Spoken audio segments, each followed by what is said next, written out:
একবার গরুর মাংস খেয়ে দেখবেন যে কতটা মজাদার।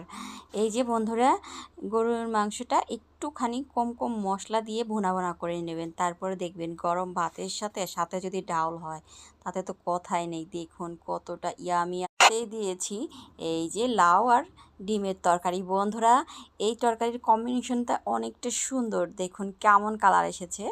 এগুলোই ছিল আজকে রান্নার আয়োজন। যদি ভিডিওটা ভালো লাগে অবশ্যই লাইক কমেন্টস দিয়ে পাশে থাকবেন, সাবস্ক্রাইবার করবেন, লাইক কমেন্টস করবেন। বন্ধুরা, এতটা মজাদার তরকারি ধনিয়া পাতার কারণে কিন্তু আরও স্বাদটা দ্বিগুণ হয়ে যায়। আর ডিমের তরকারি মানেই তো ভাইরাল। দেখুন আমি ডিমটা কিভাবে ভেজে নিয়েছিলাম আগে থেকে, আর যখন রান্না করলাম তারপরে ঠিকও দেখতে থাকুন বন্ধুরা, কতটা সুন্দর করে ইয়ামি আমি তরকারিটা রান্না করেছি। এই দেখুন ডিমটা কিন্তু ফুলে উঠেছে, আর এই ডিমটাকেই আমি তরকারিতে দিব। যাই হোক, এইখানে এখন রান্না করছি।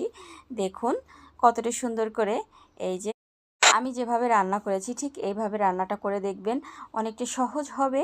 আর রান্নাটাও খেতে অসাধারণ তৃপ্তিময়, যে কেউ খেয়ে বলবে যে রান্নাটা খুবই সুন্দর, মাংসকেও হার মানবে। আর আমার যে রান্নাগুলো অবশ্যই আপনারা পাশে থাকবেন। আমি খুব শর্টকাট পদ্ধতিতে রান্নাগুলো করি।